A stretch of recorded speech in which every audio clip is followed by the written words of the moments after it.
6-Minute English. From BBC Learning English. Hello, this is 6-Minute English from BBC Learning English. I'm Neil. And I'm Sam. Have you always wanted to learn to dance the tango, do a magic trick, or skydive? If so, perhaps you need a bucket list, a list of all the things you want to do before you die. That's the topic of our programme. Bucket lists have been called the greatest hits of your life and have helped some people overcome anxiety and fear of following their dreams. But they've also been accused of limiting the imagination by encouraging people to follow someone else's idea of the perfect life. So what would be on your bucket list, Neil? Are you a skydiving kind of person? Not really. Bungee jumping maybe, as long as someone checked the elastic rope. How about you? One thing I've always wanted to do is swim with dolphins. Well, you're not alone there, Sam, because swimming with dolphins is one of the most commonly included personal goals on bucket lists. But which of the following things do you think tops the list? That's my quiz question for today. Is it A, swimming with dolphins, B, getting a tattoo, or C, seeing the Northern Lights? I'll go for A, swimming with dolphins. 1, because it's something I really want to do, and 2, because I've heard so many stories about how it improves your mental health. Well, that was certainly true in the case of blogger Annette White. She listed hundreds of things she wanted to accomplish, from learning Spanish to hanging out with penguins in Antarctica, as a way of improving her psychological well-being. Here she is talking to Claudia Hammond for BBC Radio 4's programme All in the Mind. You said you started all this to try to help you overcome your anxiety, and has it done that?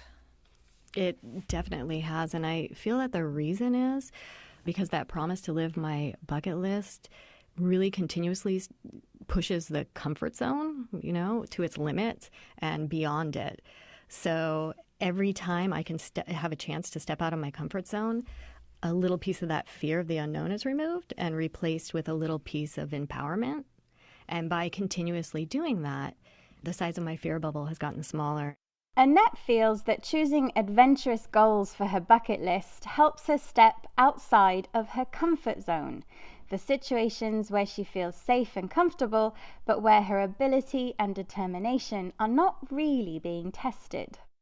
Moving out of her comfort zone has helped Annette replace her feelings of fear with feelings of empowerment, the process of becoming stronger and more confident, especially in controlling her life. Well, that all sounds pretty good to me, but not everyone is convinced that bucket lists can really help people like Annette in the long run.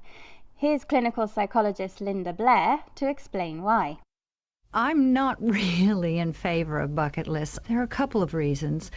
Most of all, you're kind of fooling yourself with a bucket list.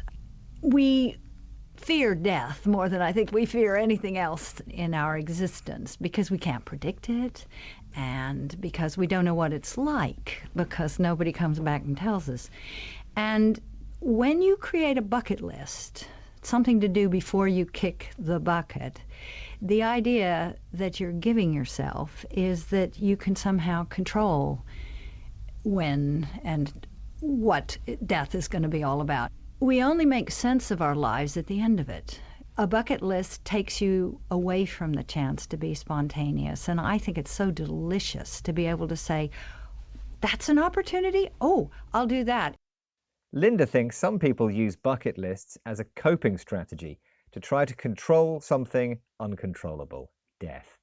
In this way, they're fooling or deceiving themselves, trying to make themselves believe something they know is not really true. And by having a checklist of adventures to tick off before they die, people might lose the chance to be spontaneous, to act in a natural or impulsive way without planning.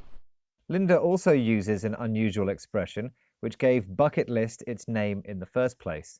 A bucket list is all the things you want to do before you kick the bucket, an informal way of saying die. Kick the bucket is an old English expression that was even used by Shakespeare. It refers to kicking the bucket away from under the feet of a hanging man, leaving him to drop to his death. Well, anyway, I hope I don't kick the bucket before I've had a chance to tell you the correct answer to today's quiz. Remember I asked you which personal goal was most often included in bucket lists? I said A, swimming with dolphins. But the actual answer was C, seeing the Northern Lights. Well, maybe we could combine the two in a single trip. And then get a tattoo. That would be spontaneous. Today, we've been discussing bucket lists. Lists of all the things you want to do before you kick the bucket. An informal way of saying die.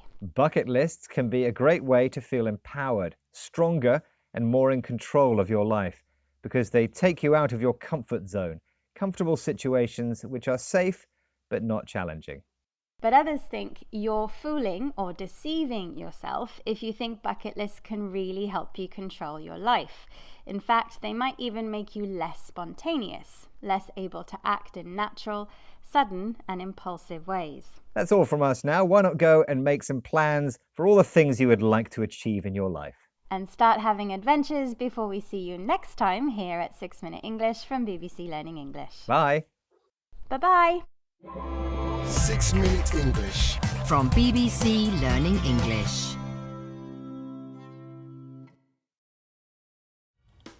Oh, hi! Thanks very much for watching our program. We hope you enjoyed it. I'm sure you did. Don't forget to subscribe so you can keep up to date with our wide variety of English language learning programs. We've got something for everyone. And that's it. We'll see you next time. I'm going to eat my bagel. Bye, guys.